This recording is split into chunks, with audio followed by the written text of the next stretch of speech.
사랑하는 주 예수 그리스도의 해주며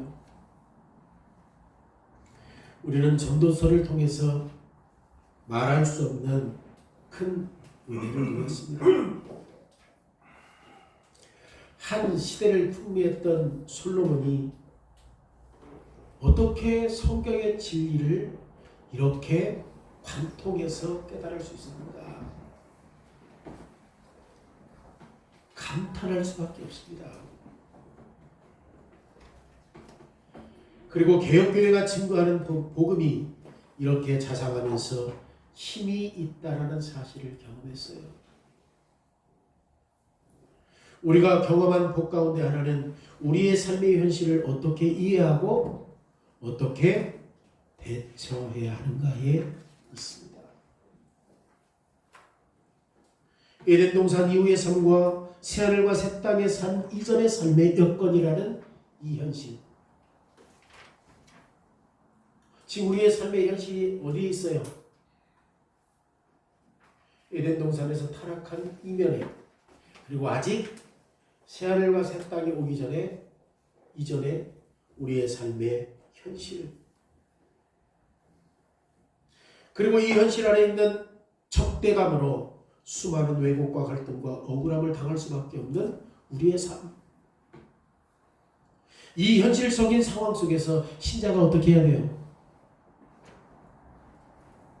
인내할 수밖에 없다는 것을 배웠어요.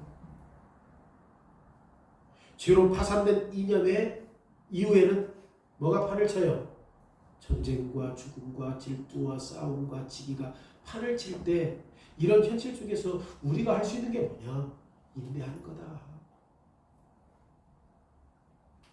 이런 진리의 근거에서 우리는 이제 매사에 여유를 갖는 복을 누려야 돼요. 왜 이러지?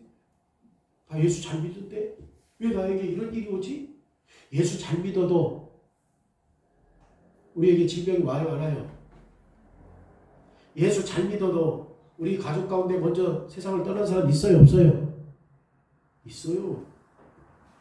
그럴 때 우리가 이 세상에서 어떤 인내하며 여유로운 삶을 살 수 있는가? 그러면 실제로 우리가 받았던 삶이 진짜 유익했습니까? 최근에 성찬식이 있었고 복음 설교 나눔과 개혁교회 책들을 공부하고 있습니다. 그러나 참석하는 사람도 있고 참석하지 않는 사람들도 있습니다. 어떤 사람은 경제적으로 여유 있고 어떤 사람은 경제적으로 어려움을 당하는 사람들도 있습니다. 어떤 사람은 혼인을 했고 어떤 사람은 혼인하지 않은 사람들도 있습니다. 그리고 가정에서 결혼기념일, 생일기념일 여러 가지 것 때문에 행복한 삶도 누리기도 합니다. 그럼에도 불구하고 그 가족 공동체 안에 때로는 긴장감과 질병과 다툼이 있는 것도 사실입니다. 전도서 3장 2절과 3절에 뭐라고 말해요? 날 때가 있고 죽을 때가 있으며 심을 때가 있고 심은 것을 뽑을 때가 있으며 죽일 때가 있고 치유받을 때가 있으며 헐 때가 있고 세울 때가 있으며 울 때가 있고 웃을 때가 있으며 슬퍼할 때가 있고 춤출 때가 있으며 라고 말해요. 우리가 왜 태어나고 죽어야 하는가? 우리는 왜 경제적으로 이익을 남기기도 하고 손해를 봐야 하는가? 우리는 왜 기뻐하고 슬퍼해야 하는가? 우리가 왜 사랑하고 미워해야 하는가? 이것은 우연히 일어나지 않아요. 대신 모든 것이 하나님의 주권적이고 은혜로운 손길에서 온다고 우리는 배웠습니다. 그러면 우리는 왜 삶에서 이 건강과 질병을 경험해야 합니까?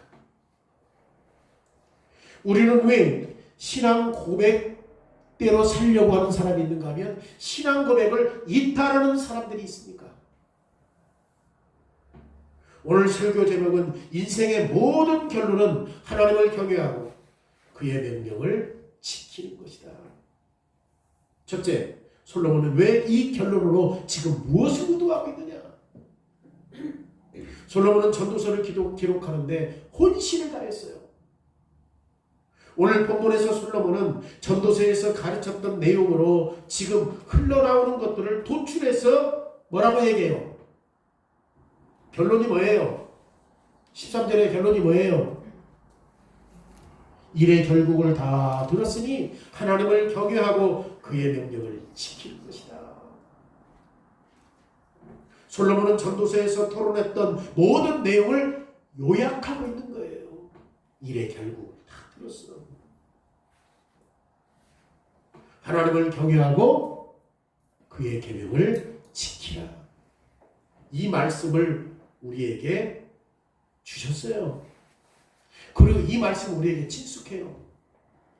왜냐하면 우리는 반복해서 주의 명령을 지켜야 한다는 말씀을 계속 들으니까. 그런데 지금 하나님을 경외하고 하나님의 명령을 지키라는 말씀은 우리가 사실 듣고 싶은 내용이 아니죠. 왜 그래요? 왜 그렇습니까? 한 가지 분명한 것은 하나님을 경외하고 그의 계명을 지키라는 이 결론은 우리가 하고 싶은 것을 할 수 없다는 뜻이에요. 내가 하고 싶은 것을 접어야 하나님을 경외하고 하나님의 계명에 순종할 수 있거든. 내 욕구와 내 만족을 접어야 하나님을 경외하고 하나님의 말씀에 순종할 수 있기 때문이에요.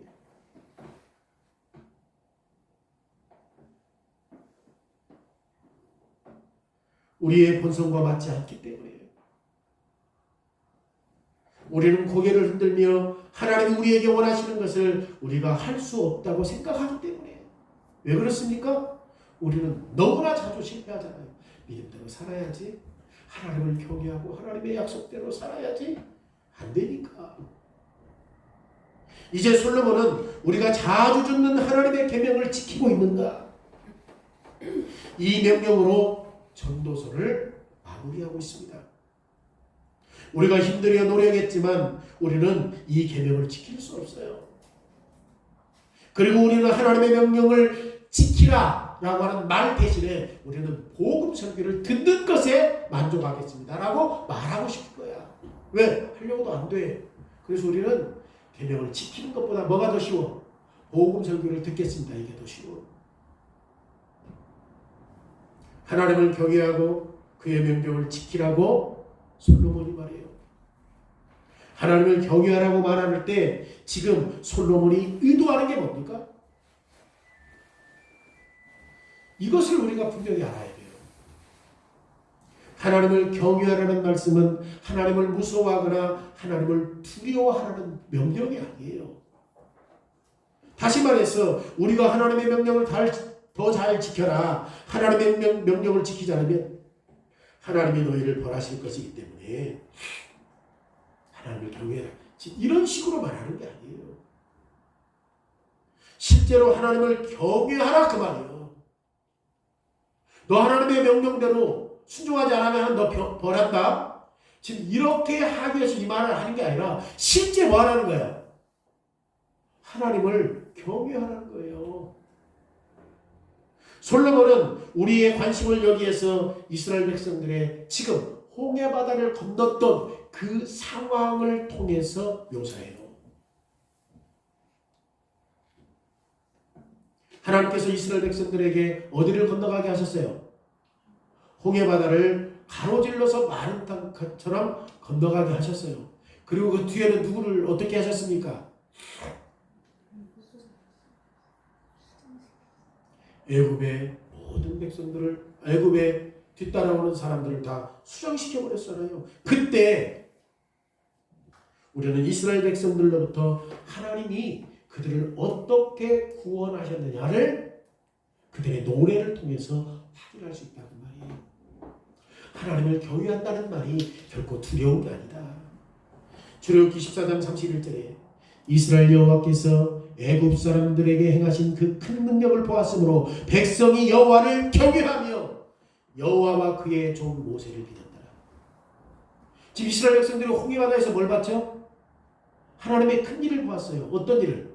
그들은 바다를 대로로 걷게 하였지만 그의 뒤를 따랐던 애굽 사람들은 수정시켜봤던 걸 보았단 말이에요. 이걸 보고 이스라엘 백성들이 두려워했어요? 하나님을? 아니, 두려워하지 않았어. 두려워하지 않았어요. 하나님을 경외했다고 말해요. 하나님을 경외했다라고 하는 것은 하나님에 대한 공포나 겁에 질린 상태를 말하는 것이 아니라 오히려 하나님에 대한 경외심, 하나님에 대한 존경심, 하나님에 대한 공경이라는 뜻이에요. 홍해 강둑에서 백성들은 하나님의 임재에 두려워서 하나님께 숨으려고 하지 않았어요. 오히려 이스라엘 백성들은 홍해 강둑에 서서 하나님의 지혜로 자신들의 구원들을 위해서 일하신 것을 보고 지금 놀라운 일에 두려웠던 게 아니라 감탄했어요. 이 놀라운 감탄은 홍해 강둑에서 이스라엘 백성들이 불렀던 찬양에서 잘 나타납니다. 출애굽기 15장 1절과 2절에 내가 여호와를 찬송하리니 그는 높고 영화로우시며 말과 그 단자를 바다에 던지셨음이로다. 여호와는 나의 힘이여 노래시며 나의 구원이시로다. 이스라엘 백성들이 홍해바다를 건넜을 때 하나님 두려워했어요? 경외했어요? 그 경외가 뭐라고 했어요? 존경하고 공경했다니까요. 출애굽기 15장 1절에서 하나님이 그들에게 했던 일들을 지금 잘 말해줘요. 뭐라고? 그들을 하나님을 찬송하잖아요. 하나님을 높이면서 그 말의 탄자들을 바다에 던지셨음이로다. 여호와는 나의 힘이요 나의 노래시요 나의 구원이시다. 저는 하나님을 경외하라는 말씀은 지금 두렵거나 두려워한다는 뜻이 아니라는 것을 확신해요. 우리가 자칫 잘못하면 하나님을 경외하라는 말이 두려움으로만 다가오기 때문에.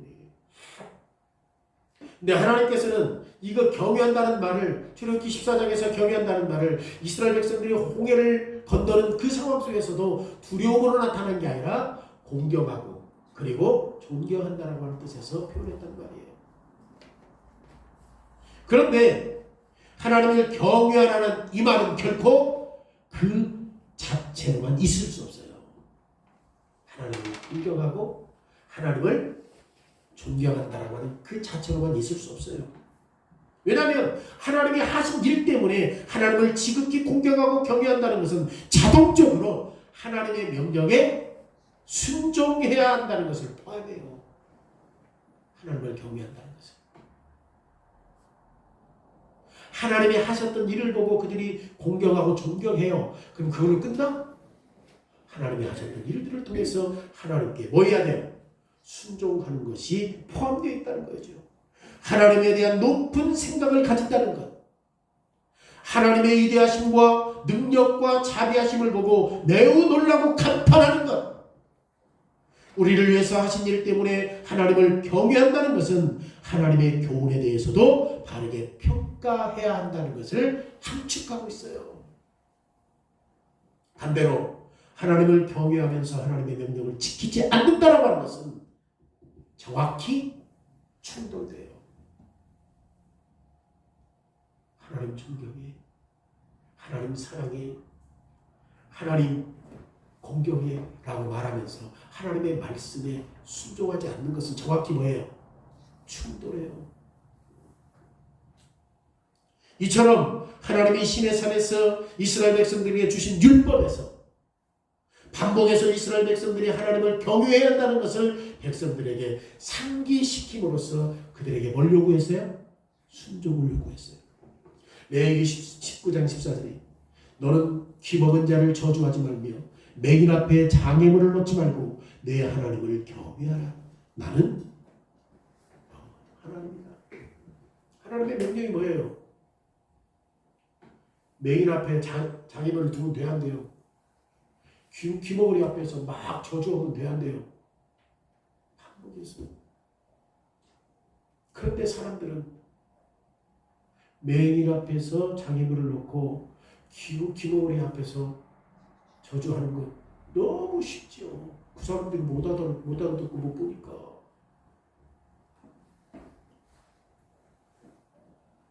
그런데 하나님을 경외한다는 것, 다시 말해서 하나님을 경외한다는 게 아까 율법을 통해서 뭐 얘기해. 왜 이런 걸 자꾸 반복해요? 그렇게 하면 안 되지. 아니 소경 앞에 자기물 넣으면 돼야 안 돼요? 기목요리 앞에서 저주하면 돼야 안 돼요? 하나님은 율법에서 이런 걸 반복해서 우리에게 그렇게 하지 말라고 한 거란 말이에요. 그런데 하나님을 경외한다는 것, 이스라엘을 하나님의 언약 백성도로 만들기 위해서 기적을 베풀어 주신 하나님을 경외한다는 것은 순종하는 생활 방법이 따라야 한다 그 말이에요. 그게 하나님 경외예요. 하나님을 존경해. 하나님을 공경해. 하나님이 우리를 위해서 하신 일이 얼마나 놀라운데 어떻게 자기 아들을 이 땅에 보내셔서 나를 위해서 죽게 하셨어. 하나님 공경해. 진짜 하나님 사랑해. 라고 하는 사람들이 생활의 삶의 방법 속에서 하나님의 뜻에 순종하지 않을 수 있습니까? 불가능하다. 하나님이 백성들에게 원하는 것은 무엇이든지 즉시 행동으로 나아가야 한다는 겁니다. 이게 하나님이 백성들에게 원하는 거예요. 맹인이나 귀머거리가 이것들을 알아차리든 알아차리지 못하든 우리는 율법에 따라서 계속 하나님을 경외한다면 율법에 따라서 순종해야 해야 돼요. 맹인이 내가 장애물을 치었다는 걸 몰라. 내가 맹인 앞에서 저주하지 않았다는 걸 몰라. 그래도 우리는 하나님을 경외한다면 그 말씀대로 순종하는 삶을 살아야 돼요? 안 살아야 돼요? 살아야 된다. 그들이 알아들었느냐 알지 못했느냐 내 행동을 인정하느냐 상관없이 그런 삶을 살아야 된다는 거예요. 따라서 하나님을 경외하는 것과 하나님의 계명을 지킨다는 것은 두 개의 개념이 아니라 하나로 연결되어 있어요. 하나님을 경외하는 사람은 반드시 하나님의 계명에 순종하는 삶을 따라야 돼요. 하나님을 경외할 때 하나님의 계명을 지킬 수밖에 없는 거죠. 하나님을 경외하는 것과 하나님의 계명을 지킨다는 개념은 하나님을 경외하는 것이 하나님의 계명을 지키고 순종하는 것으로 검증된 생활 방법을 설명한 거다 그 말이에요. 진짜 하나님 경외하냐? 그럼 당연히 우리의 삶은 뭐 해야 돼요? 그의 말씀에 순종하는 삶이 따라야 한다는 거예요. 사실 하나님의 계명에 순종함으로 검증된 하나님을 경외하는 삶은 삶 전체에 포함되어 있는 거예요. 어떤 한 부분이 아니에요. 하나님을 경외하는 것은 실제로 존재하는 세부적인 부분까지 다 파고드는 삶의 방법을 결정해요. 내가 걸어가신 하나님의 공의로운 심판 앞에 정죄받는 죄인이라는 사실들을 안다는 것. 그럼에도 불구하고 하나님이 그리스도 안에서 은혜로 우리의 죄의 용서를 주셨다라고 하는 것을 안다는 것은 경이로운 구원 사역을 하신 하나님께 깊은 경외심을 갖게 할 수밖에 없어요. 여러분, 예수 그리스도께서 하나님의 아들이시고 죄가 없는데 우리를 위해서 십자가에서 하나님의 공의를 만족시키셨다는 사실들을 안다는 것, 하나님이 그리스도를 통해서 우리에게 이런 은혜를 베풀어 주셨다는 것을 안다는 것, 하나님을 경외심을 갖게 해야 해요. 갖게 해요. 이것이 그리스도 안에서 하나님의 은혜 때문에 온 마음을 다해서 감사함으로 삶의 태도를 형성하는 것입니다.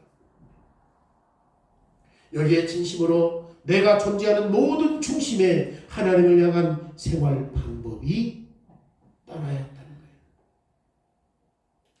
내 삶 속에서 가장 사소한 내용까지라도 하나님이 원하시는 것을 빠르고 즐거운 마음으로 행동하는 삶의 방법에 따라서 하나님께 순종해야 된다는 거예요.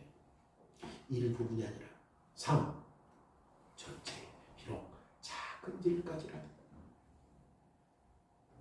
오늘 본문에서 솔로몬은 하나님이 원하시는 것을 신속하게 그리고 즐거운 마음으로 행동하는 것이 각 사람이 살아가는 방법이라고 말합니다. 이것이 우리의 삶이다. 지금 1장부터 11장까지 많은 우리가 늘 경험하는 것들을 이야기했잖아요. 정직하게 말하면 이것은 우리에게 새로운 내용이 아니에요. 2025년도 한 해 동안도 하나님은 은혜로 당신의 생명의 말씀을 우리에게 계속 선포하게 하셨어요. 주일의 복음 설교와 교리 문답을 통해서 성경 공부 모임에서 가정에서 성경을 읽음을 통해서 우리는 2025년 한 해 동안도 하나님이 우리를 위해서 하신 일은 너무나도 강하게 들렸어요. 우리는 죄로 타락했기 때문에 우리가 매일매일 죄를 짓는 것 때문에 영원한 형벌을 받아야 마땅하잖아. 그럼에도 불구하고 하나님은 태토에 창조하신 피조물들에게 깊은 긍휼을 가지고 계셨기 때문에 우리의 죄를 속량하기 위해서 아들을 이 땅에 보내주셨습니다. 이것이 진심으로 풍성한 복음이에요. 이 복음을 우리는 2025년 동안 한 해도 들었고 지금도 쉬지 않고 계속 듣고 있습니다. 우리는 죄인들을 향해 계속되는 은혜가 중생한 죄인들에게 하나님을 경외하지 않을 수 없도록 한다는 사실들을 잘 알고 있죠. 여러분, 그리스도를 통해서 하나님의 하신 일들이 얼마나 은혜로운가를 아는 자들이라고 한다면 중생한 사람들은 하나님을 경외할 수밖에 없죠. 무가치한 죄인들을 위해서 수많은 일들을 하신 하나님은 경이로우신 하나님이시니까 우리는 하나님의 선하심 때문에 하나님을 찬송하고 하나님을 즐거워해야 합니다. 우리는 하나님이 우리를 위해서 많은 일들을 하신 것에 대해서 놀라고 감탄했습니다. 오늘 설교자가 하나님을 경외하라고 명령하는 것은 이거예요. 실제로 우리가 하나님을 경외한다는 것은 우리에게 전혀 새로운 소식이 아니에요. 지난 2025년도 한 해에도 우리는 하나님을 경외하도록 수많은 말씀을 들었어요. 다시 말씀드리지만 하나님을 경외하는 것은 우리를 움직여 하나님의 계명에 감사하는 마음으로 순종하는 삶을 살아야 한다는 거예요.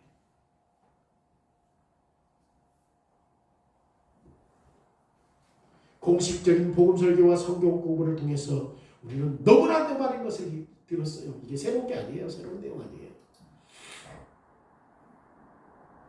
그래서 우리는 성경이 우리에게 명령하신 하나님의 말씀에 순종해야 되는 거죠. 그러기에 하나님의 명령을 지키는 문제는 우리에게 새로운 거 아니에요. 이미 다 들은 거예요. 솔로몬이 지금 그거 말하는 거예요. 구약에서도 제사법 제도를 통하여서 메시아인 그리스도를 바라보게 하심으로 그리스도의 피 흘림을 통해서 모든 사람들의 죄사함을 받게 하신다는 사실을 말해요, 안 해요? 그럼 신약에서도 새로운 거 이게? 새로운 거 아니다. 솔로몬이 그 말이에요. 이거 새로운 거 아니다.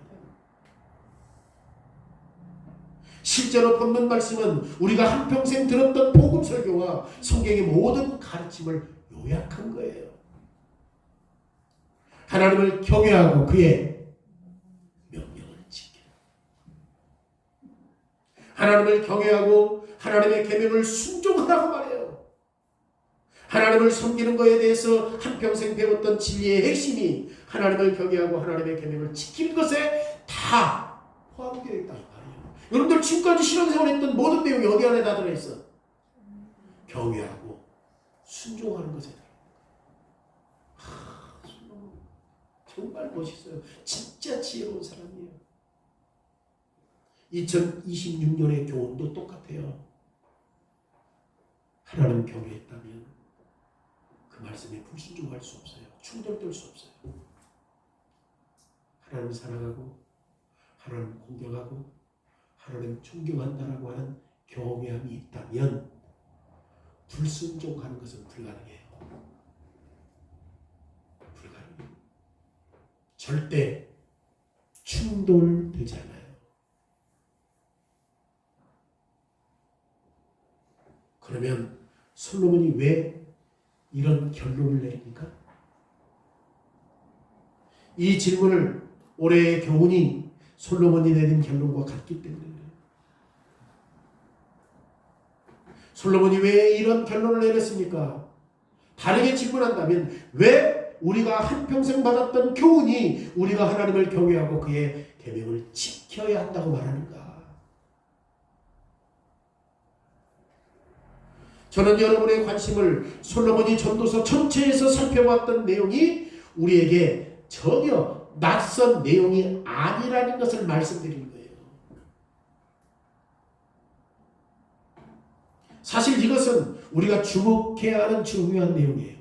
실질적으로 우리의 삶 전체에 대한 내용이 솔로몬이 이야기했을 때 우리하고 낯설어요?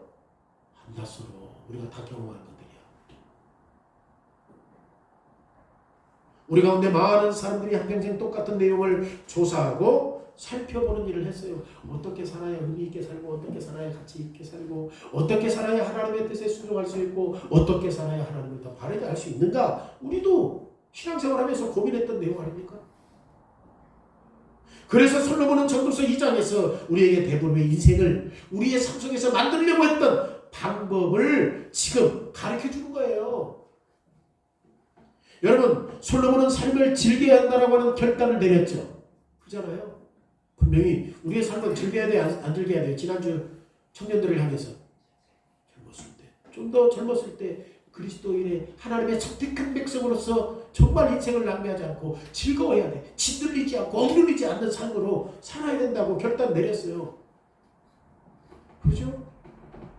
그런데 실질적으로 우리의 삶은 솔로몬이 지금까지 말했던 것들을 종합해 보면 우리의 삶과 일치하다는 사실들을 어디에서 알 수 있느냐?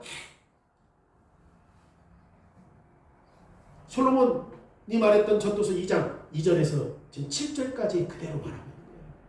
17절까지 그대로 말하고 있는 거예요. 솔로몬이 어떻게 했어요? 큰 집을 지었죠? 인생을 한번 즐기기 위해서. 집 주변에 정원을 만들고 텃밭을 가꾸고 수영장을 만들었습니다. 그리고 부동산을 더 사들이기 위해서 자문단을 고용했고, 그리고 솔로몬은 가수를 초청해서 가물을 즐겼고 수많은 척들을 두었습니다. 지금 실제로 이 가운데 어떤 것도 우리에게 낯설어요? 낯설지 않아요? 낯설지 않아요. 우리 이렇게 살거든. 그렇게 하려고 살아. 더 넓은 집, 더 많은 유익, 더 많은 즐거움, 그렇게 하기 위해서 우리가 산다니까? 지금까지 솔로몬이 얻으려고 했던 그 모든 것들도 우리도 똑같이 그렇게 살았다 그 말이에요. 우리는 솔로몬이 시도했던 범위에서 벗어나는 것은 아무것도 없었습니다. 한평생 우리 자신을 위해서 집을 멋지게 지으려고 했고, 정원과 잔디밭을 만들려고 노력했고, 유선방송을 통해서 음악을 들었고, 아주 미묘한 방법으로 수많은 척들을 우리에게 거둬들였고, 한마디로 말해서 오래전에 솔로몬이 했던 것처럼 우리는 인생의 대부분을 얻기 위해서 노력했어요. 즐기기 위해서 노력했어요. 그런데 솔로몬이 오래전에 자신이 수고한 거에 내린 결론이, 평가가 뭐예요? 그렇게 삶을 살려고 노력했는데 그가 내렸던 결론, 평가가 뭐야? 모든 것이 다 헛되고 헛되다. 집을 늘리고 가구를 즐기고 수영장을 만들고 잔디를 깔고 사람들이 막 금우보화를 가지고 솔로몬처럼 살았던 사람이 없어요. 이스라엘 백성들 가운데. 근데 일의 결국을 봤을 때 다, 우리도 지금 그런 신앙생활을 하지만 하나님을 영화롭게 하고 하나님의 뜻에 순종하기보다는 어떤 삶을 살고 싶어? 다른 사람들에게 인정받으려고 하고, 좀 더 내가 가지고 있는 거 한번 우쭐대려고 하고. 솔로몬과 똑같다니까. 그럼에도 불구하고 솔로몬이 자기의 자신을 그렇게 살았던 평가가 뭐냐고요? 다 헛되다. 이것이 우리가 실망하면서 들어야 할 판단이에요. 결국 우리는 한평생 인생의 여러 가지 일들을 즐겨요. 그러면 솔로몬이 왜 삶이 헛되고 바람을 잡는 것과 같다고 결론을 내리고 판단했는가? 솔로몬이 자기의 삶이 헛되다고 평가한 이유는 지식이나 어리석은 자나 부자나 가난한 자나 마찬가지로 다 뭐하기 때문에? 다 다 죽기 때문에. 다 죽기 때문에. 전도서 2장 16절에 뭐라고 그래요? 지혜자의 죽음이 우매자의 죽음과 일반이라. 우리가 생각할 때 그래서 개혁교회는 그렇게 안 한다고. 막 꽃을 쫙 놓고 막 화려하고 막 이렇게 해가지고 안 해요. 야 정말 이 사람 잘 살았나 보다. 야 이 사람 자식이 잘 됐나 보다. 죽어서까지 자기 영광을 드러내는 사람이 그것이. 죽어서까지도 자기 영광을 드러낸 사람.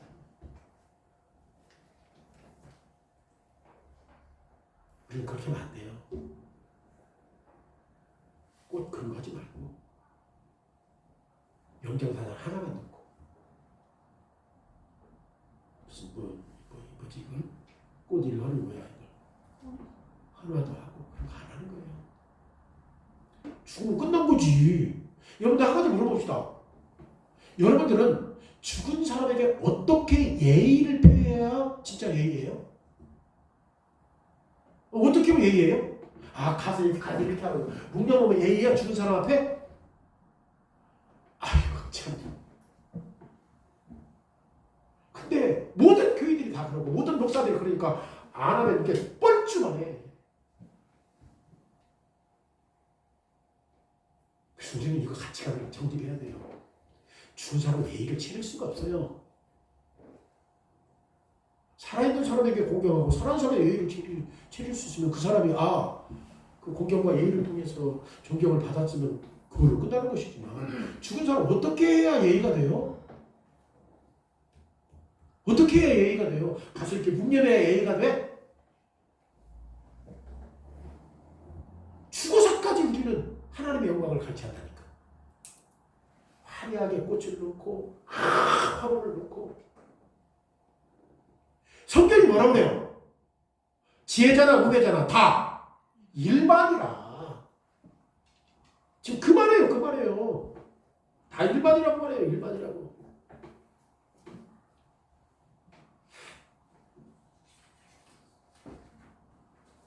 솔로몬은 죽은 모든 사람들의 몫이 똑같다고 말해요. 부자든 가난하든 지혜로운 사람이든 어리석은 사람이든 인생을 즐겼든 즐기지 못했든 모두 다 왜? 다 죽어. 그냥 무덤으로 들어가. 똑같은 무덤으로 들어간다.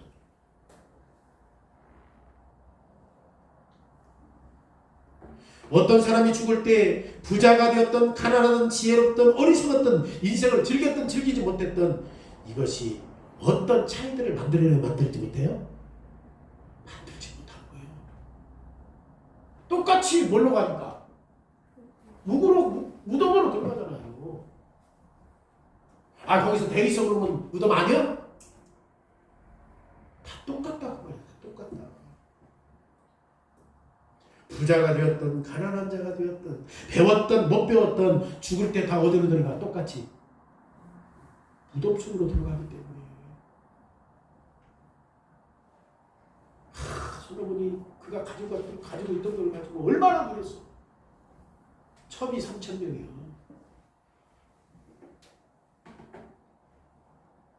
남은 건 뭐예요? 빈손으로 하나님 앞에 설 것밖에 없더라. 솔로몬은 죽음이 모든 것을 똑같은 것으로 만든다는 것을 알아고 있어. 이거 깨달은 거야. 이거 똑같다. 죽을 때 왕이든 거지든 교육을 받은 사람이든 일자 무식한 자든 모두 하나님 앞에 서야 한다는 것을 아는 거예요. 아무도 사람과 비교하여 더 나은 것이 없는 거야. 죽어서 어디로 갈 때? 무덤으로 갈 때. 그래서 솔로몬은 큰 집을 지어도 돈을 많이 모아도 많은 여인을 즐겨도 여러 가지 음악을 들어도 실제로 유익한 것이 없다고 말한 거예요.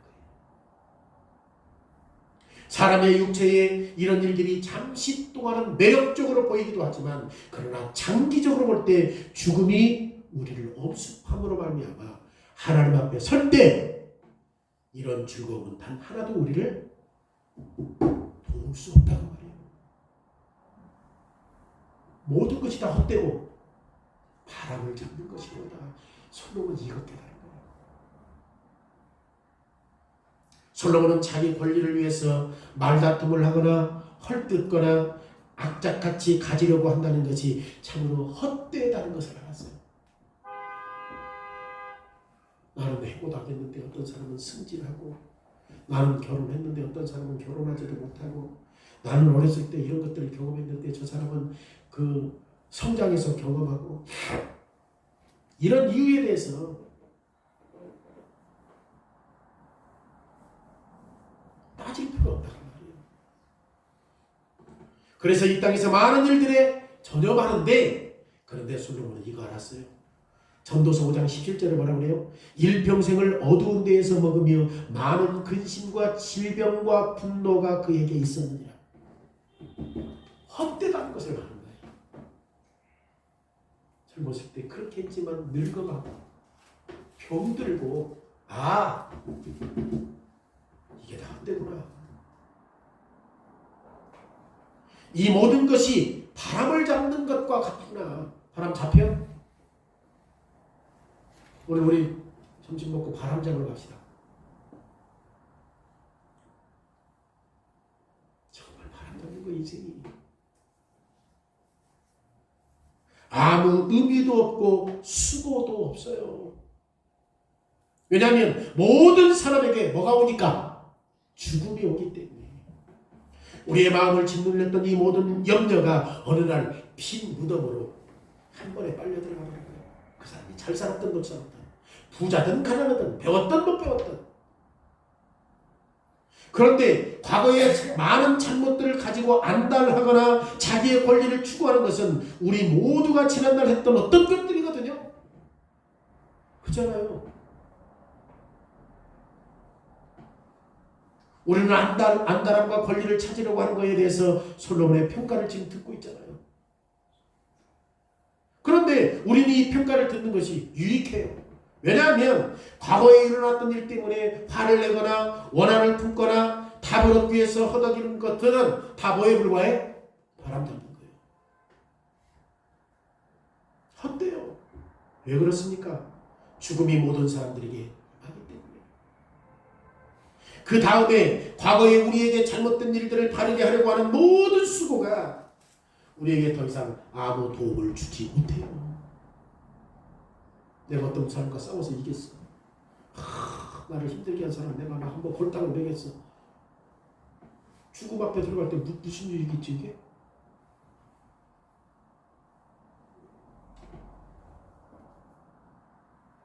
아무 의미 없잖아요.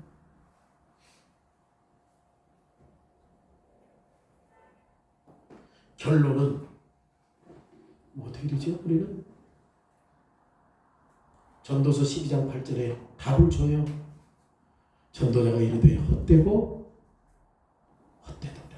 모든 것이 헛되도다. 헛되고 헛되다는 말씀은 전도서의 주제입니다. 이 세상의 삶 자체로는 우리가 하고 싶은 대로 즐기고 돈을 모은다 해도 아무 의미 없어요. 모든 것이 헛되기 때문에 여기에서 우리는 이 생에서 성취하려고 하는 모든 것에 대해서 솔로몬이 내린 평가에 관심을 가져야 합니다.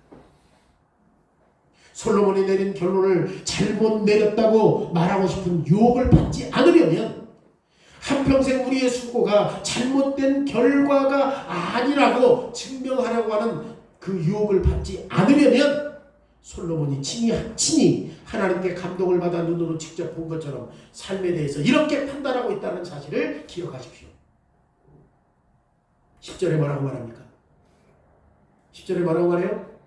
진리의 말씀을 정직하게 기억했다는 거야. 전도서가 진짜 우리의 삶의 현실적인 부분을 다 다루고 있잖아요. 근데 정직해 이게. 솔로몬이 했던 모든 것도 우리가 똑같아. 다른 게 없어. 우리도 그렇게 살잖아요. 인정받고 싶고, 많이 배운 걸 과시하고 싶고, 그잖아요.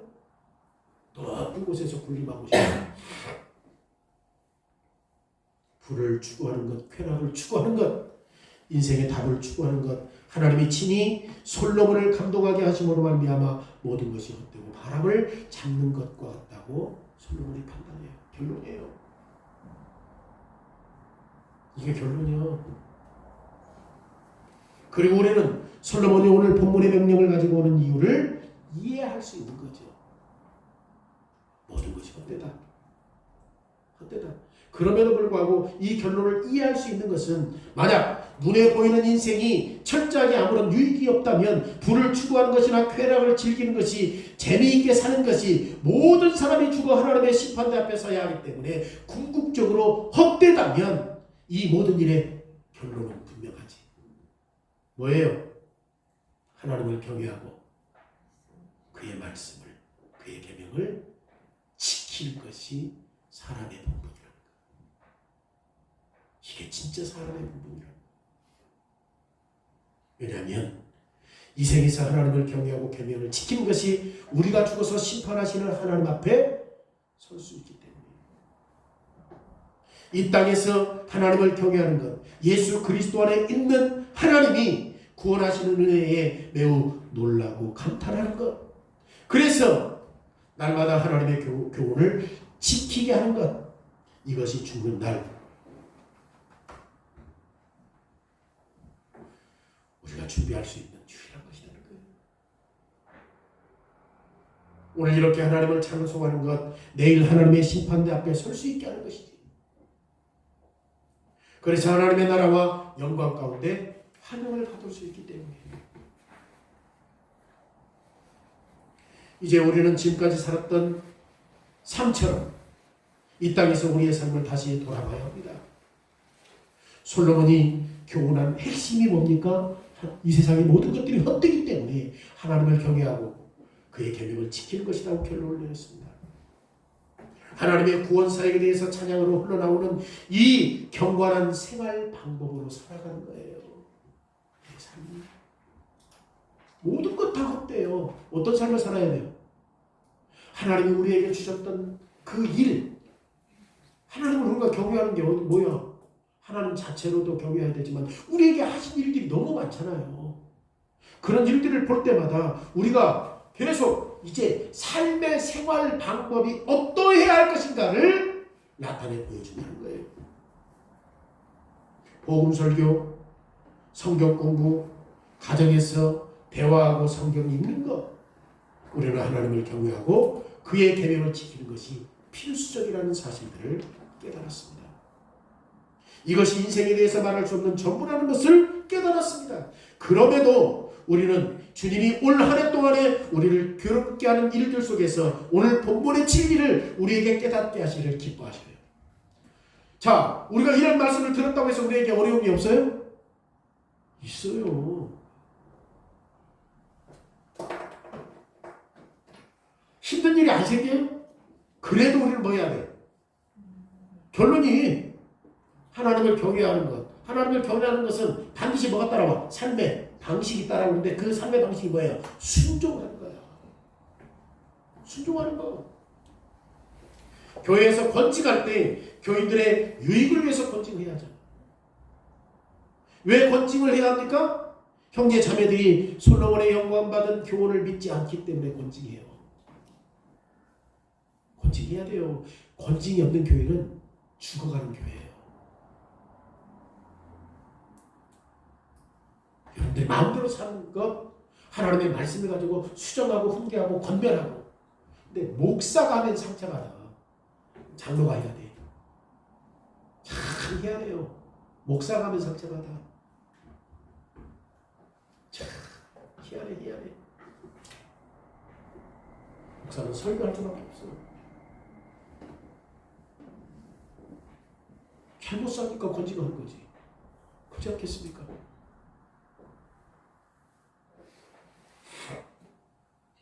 권직을 받은 교인들은 이 세상을 즐기려고 했기 때문에 그들의 구체적인 환경 속에서 하나님을 경외하고 하나님의 계명을 지키지 않기 때문에 교회가 권직하는 거 아니겠어요? 그런데 그들이 회개하지 않는 한 그들은 하나님의 심판대 앞에 설 수밖에 없어요. 회개하지 않는 자들은 영원한 고통을 경험하게 될 것입니다. 하나님이 회개하도록 하지 않는 한 자신의 유익을 위해서 살았던 인생은 참으로 헛되고 바람을 잡는 것이다라고 누가 말해? 솔로몬이 말해요. 지금도 죽음이 전 세계의 수많은 사람들에게 엄습하고 있습니다. 전쟁을 통해서 얼마나 많은 사람들이 죽고 있습니까? 우리 가운데 일부도 사고나 건강의 문제를 통해서 죽음의 문턱을 넘나들고 있습니다. 솔로몬은 죽은 자가 이 땅에서 즐겼던 모든 쾌락이, 그들이 즐기고 즐겼던 모든 것들이 하나님 앞에 나타날 때, 하나님 앞에 서 있을 때 죽은 그 사람에게 단 하나의 즐거움도 줄 수 없다고 해요. 이 세상의 즐거움으로 살았던 사람들, 하나님 앞에 섰을 때, 여러분 이 세상을 죽을 때 모든 사람들은 다 가지고 가는 게 있어요, 없어요? 다 하나님께 빼앗겨요. 다 빼앗겨요. 우리 아버지 그 한 학기라도 채우라고 줘야지. 누가 가져가? 원 자식이 가져가. 아니 영월 때 그 사람 빼가. 영월 때 빼간다니까. 아니 막 금가락 해가지고 10개 이렇게 하고 딱 했다고 절대 손 놓지 않고 이렇게 하고 묶었어. 누가 빼가? 다 빼가 그 사람들이. 한 점의 유익도 없어요. 우리가 막 즐겁게 살고 기쁘게 살고 그런 것들을 위해서. 사람은 주님 앞에 빈손으로 가요. 하나님께서 공의로 그가 지금까지 했던 모든 것들을 심판대 앞에 다 들추어내기 때문에 은밀하게 했던, 공개적으로 했던, 선한 일을 했던, 악한 일을 했던 하나님 앞에서 다 들추어내요. 고인이 주님의 심판대 앞에 서든지 지옥에 떨어진지 결정하는 것은 바로 고인이 이 세상에서 하나님을 경외했는가 경외하지 않았느냐에 따라서 달라져요.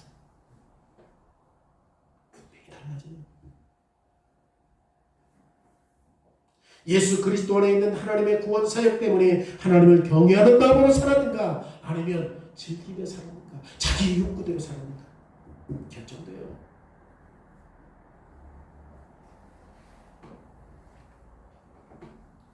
하나님에 대한 경외감이 참된 믿음의 정수입니다. 교인들인 우리에게 육체적인 죽음과 영적인 죽음을 교회가 권징하는 것과 부딪히게 하신 분은 바로 하나님이세요. 영적인 것과 육적인 걸 부딪히게 하고 교회에서 잘못한 것들로 드러내게 하고 우리를 책망하는 것은 주님이 하시는 일이에요. 왜냐하면 솔로몬이 이러한 일들을 통해서 우리에게 뭐예요? 교훈하고 가르치고 깨닫게 하잖아요. 이 땅의 삶을 위해서 지상의 삶을 개발시키는데 수없이 노력하고 전력 투구하는 것은 아무 의미 없다고 말해요. 이렇게 하는 것은 헛되고 바람을 잡는 것과 똑같아. 여러분 자녀들에게 막 수없이 많은 것들을 투자했다고 생각해 봅시다. 그럼 정말 그 아이가 인격이 자라가고 부모를 그렇게 존경하고 해? 헛돼. 그렇지 않아.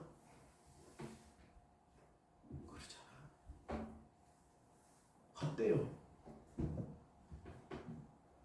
정말 하나님 경외해야 돼요. 우리 아이가 이걸 경험하고 이것도 하고 젊었을 때 이거 경험하고 나중에 이 세상을 살아가는데 두리뭉실하게 잘 살 것 같아. 헛되다고 말이에요. 헛되다고. 바람 잡는 것이라고 말해요. 우리의 삶은 하나님에 대한 것이고 하나님을 경외하고 하나님을 찬양하고 하나님을 위한 삶이라고 말해요. 왜 하나님이 지금 우리에게 이렇게 강력하게 교훈하고 있습니까? 왜 하나님이 지금 이렇게 우리에게 강력하게 교훈하고 있습니까? 왜 그래요? 우리는 모두 점점 더 오늘 본문의 교훈을 하나님이 배우기를 원합니다. 우리가 복음 설교로 하나님의 말씀과 마주하고 권징과 죽음 안에서 하나님이 하신 일들과 마주한다면 우리의 삶은 음악이나 즐거움이나 쾌락보다 훨씬 더 의미 있어요. 정말 내가 하나님의 말씀 앞에 권징을 받는다면 여러분들이 지금 즐긴 것보다 훨씬 더 100배 가치가 있어요. 억지로라도 솔로몬은 배워야 된다는 거예요. 올 한 해도 우리는 돈, 집, 그리고 먹고 즐기는데 마음을 쏟는 것은 우리가 본문의 교훈을 새롭게 배워야 한다는 사실들을 깨닫게 하는 거예요. 항상 우리 인생에는 수많은 일들 속에 죄가 우리 안에 서로 존재하기 때문에 그러기에 분명한 어조로 우리 자신을 위해서가 아니라 하나님의 말과 행동을 위해서 하나님을 찬송하고 하나님의 계명을 지키기 위해서 땅 위에 있다라는 사실을 들어야 된다 그 말이에요. 이 땅에 있는 이유가 뭐야? 하나님을 경외하고 하나님의 말씀에 순종하기 위해서.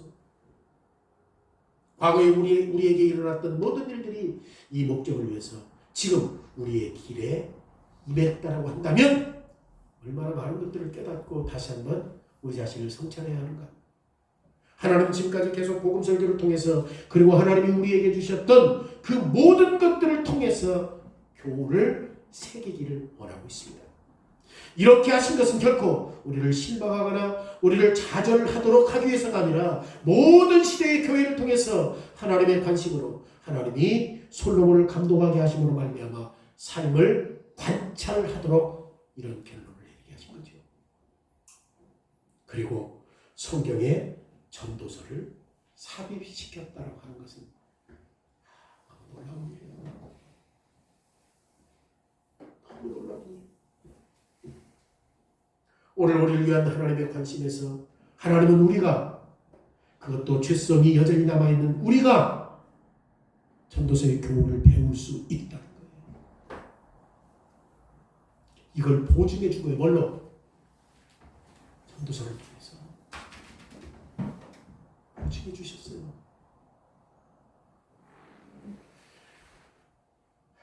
오히려 우리는 이 내용들을 통해서 깊이 감사해야 할 이유가 있는 거죠. 하나님의 자비하심은 끝도 없어. 그리고 우리 후손들을 위해서 이 말씀은 계속 보존돼야 되는 거죠. 사랑하는 예수 그리스도의 해주님, 우리의 삶에서 일어나는 모든 일들이 일어남에도 불구하고 하나님께 감사하십시오. 동시에 우리는 열정적으로 다른 복음을 맞이해야 합니다. 다시 하나님을 찬양하고 하나님을 영화롭게 하기 위해서 결단해야 합니다. 지금까지 우리를 지극정성으로 돌봐주신 하나님은 내일도 동일하게 우리를 지극정성으로 돌봐주실 것이라고 확신하면서 기뻐하며 감사할 수